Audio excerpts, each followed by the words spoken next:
We are once again in another anime for this season, this time Shangri-La Frontier, the second season. Now, if you didn't watch any of the first season, then I would suggest you go back and watch it because it was really, really good.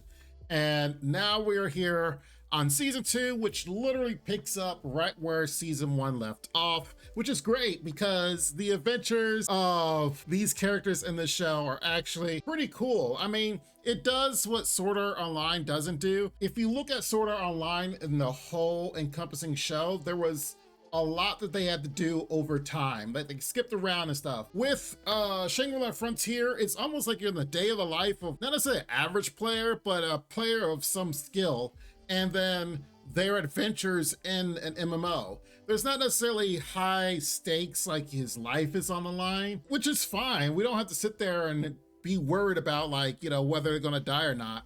So I know a lot of people try to make parallels with Sword Art Online with this one, but to be perfectly honest, they're two different things. They deal with video games, and in this case, futuristic video games with VR headsets that you actually get into the actual game.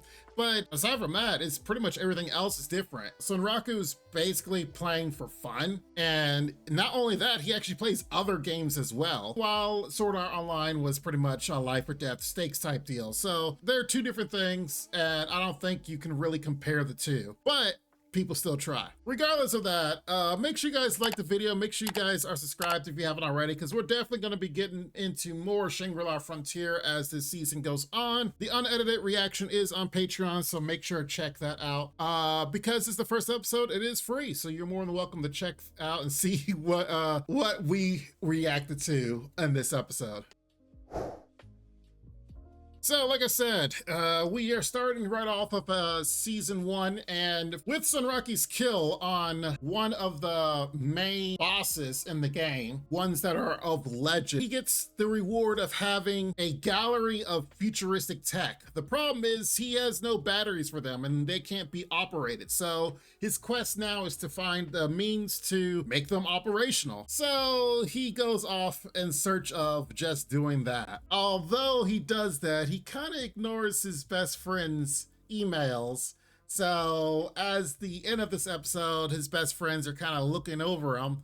They're not too happy about the fact that he's on his own adventure without including them, which is fine and dandy, but it is nice that they did pick it off. And in the beginning of this episode, they even did get a synopsis of how the season ended and what's been going on, and albeit it was very quick, so it didn't feel like it was rushed. I do feel like, as someone that it's been, you know, a few months since we saw Shangri-La Frontier, after seeing the recap, I'm like, oh, okay, yeah, I remember that. But it wasn't like the recap was half the episode. Looking at you, Bleach. But it's okay. It was enough to where it's like, all right, this is what's happening. This is why he's on this adventure, and let's keep going. And so most of the episode was something that was new, which is great. That's exactly what we wanted. And there was a lot of battling, if you will. Sunraku using his normal twin blades, but cut off by one of the new party members. Aramis is with them, and he is actually a very strong NPC, basically a character from the game itself that, with the advanced technology that this game brings, these NPCs are almost human-like because they can come with a lot of responses from whatever you have to say. Thus the reason why Sunraku uses these characters that would normally be NPC characters that have no life to them. They're almost essentially alive in their own regard. So they are off on their quest to find what Sunraku was saying, like probably a factory. And I love the fact that he brings up the map, and then they're walking and they're like, how do you know this is the way? I'm looking at the map, it's like, it's kind of a dead end. Let's see here, a dead end with nothing around? Yeah, that normally is, you know, gamer sense telling you, yeah, there's something here. And the fact that he uncovered the ground and is like, there it is.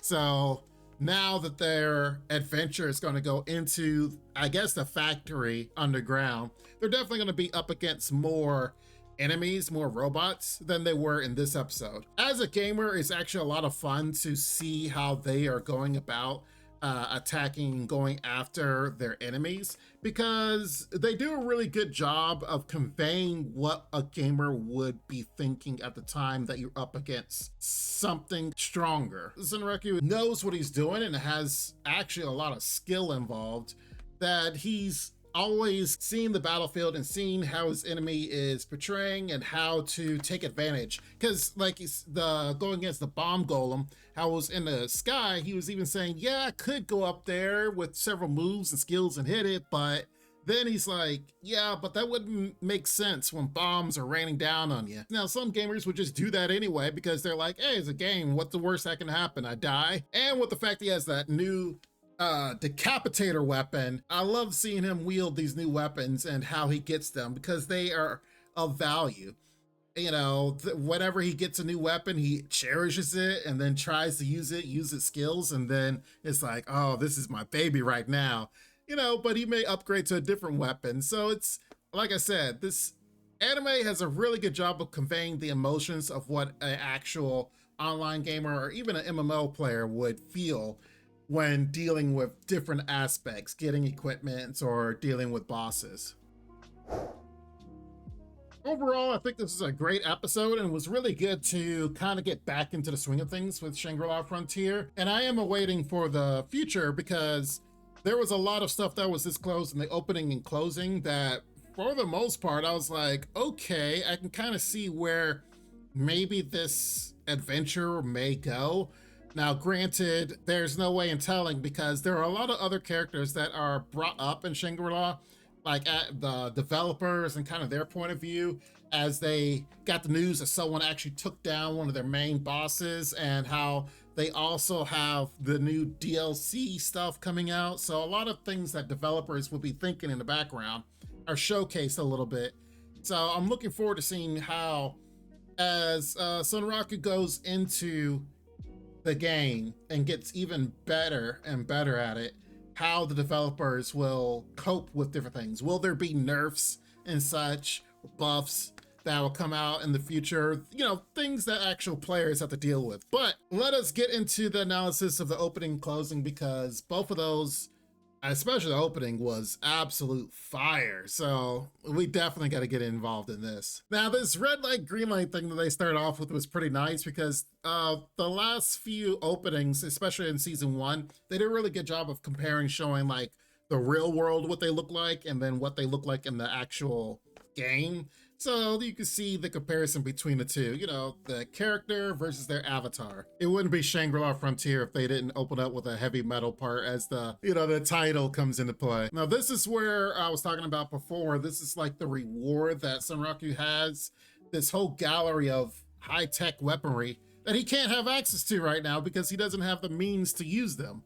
So that's the reason why he's on his adventure, to find the means to power these bad boys up so he can use them. And then of course his friends here. And I love, after watching this episode, it kind of makes a little bit more sense that his friends have this mean mug on their face as they're in the background of what happened in this episode. So then that way they're like, you're ignoring our calls, our emails. What are you up to? And of course, the girl that in real life is secretly in love with Sunraku is one of the most powerful characters in the Shangri-La Frontier, but because of all the armor, he has no clue it's her. Now here it shows characters that of course have no idea who they are, and shows a girl, like a ninja girl, and also another bunny, Shogun.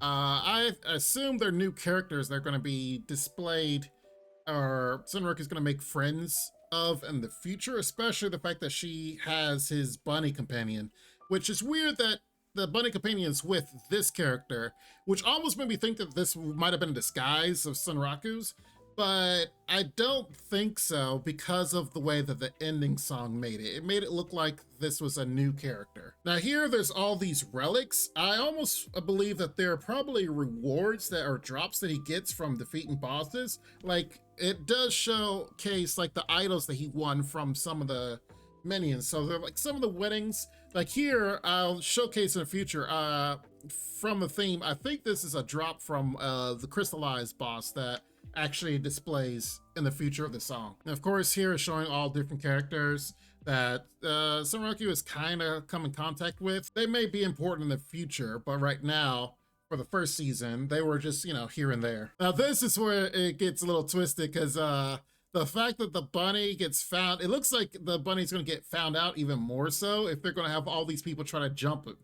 So I feel for her because especially the one that's like behind her in the yellow. If I remember correctly, that's the one that's the leader of a guild that goes for creatures or tries to get fantastic creatures in this and Shangri-La Frontier. But she was the one that did a whole lot of curses and such. Now these two look to be new characters, but one thing about Shangri-La Frontier is how our MC goes to different other games. And as you can see, the background is not necessarily would really be found in the actual Shangri-La Frontier game. So I assume that these are probably going to be other people that he battles with, that he comes in contact with or becomes friends with in the different game. Now here we see him fighting the crystal creatures. Now these were creatures that he fought at the end of last season, which looks like that he's gonna go back and try to battle them, because it was actually pretty funny that he was trying to get a drop from them and then died, which was hilarious, to be perfectly honest.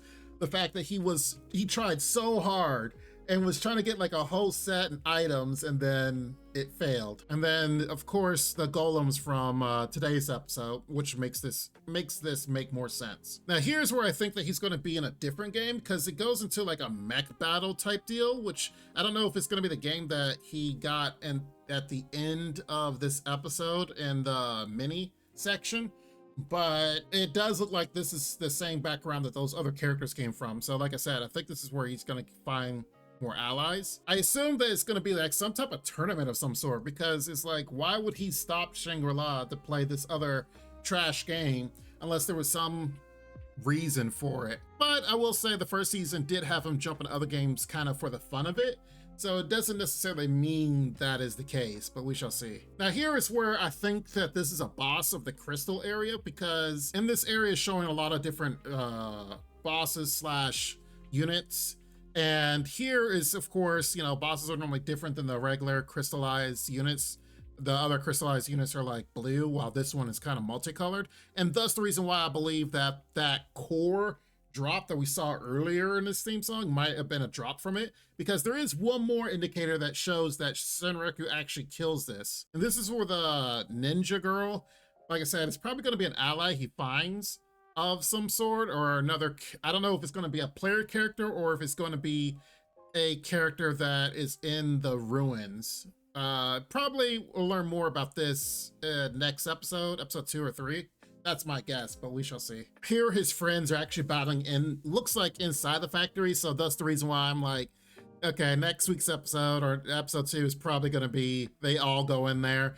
He's probably gonna get some lip from them. Was like, why did you leave us out of this? But you know, that's what friends do, you know. So here's where you see Sunraku actually wielding some new weapons, and if you notice, what is on his right arm is the same color of that boss, which also looks like that item that showed earlier. So this makes me believe that, yeah, he's going to be able to get the items he's looking for, defeat the boss, and wield some new weapons here, which if they're very strong crystal like, then whatever he's battling, he definitely needs to break the armor of something, because they're going to be absolutely crazy strong as far as weapons. And of course, the bad boy himself, the one that has marked him, Lycanrob, was it Night Stalker, I believe?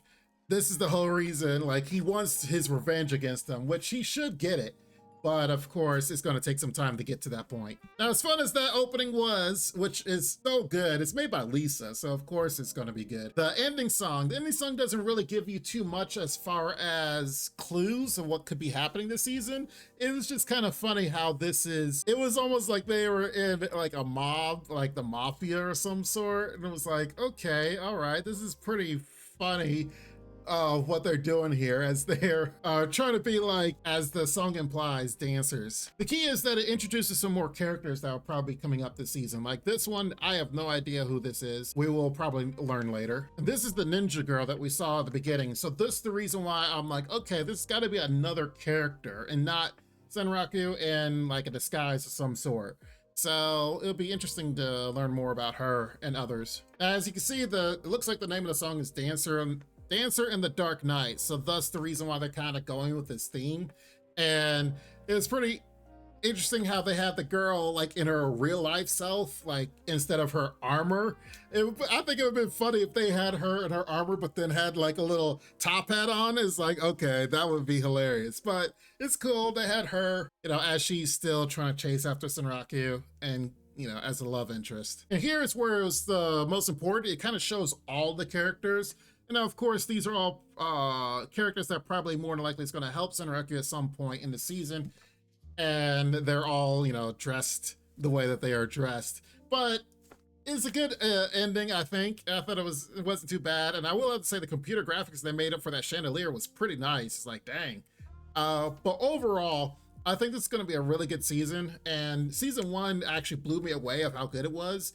I thought it was going to be not that good, with the fact that honestly Sunraku didn't really progress as much as I thought he would have.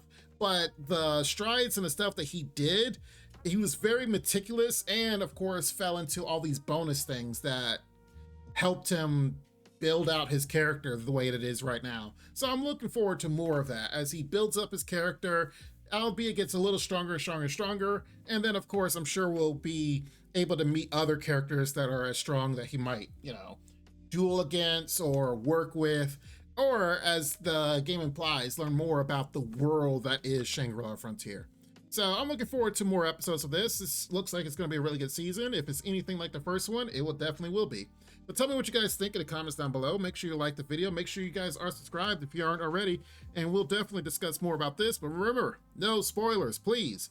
But I will see you guys next time, Lord willing. You guys be safe. Take care. Bye-bye for now. This ain't what you want, bitch, I'm a fucking phenomenon.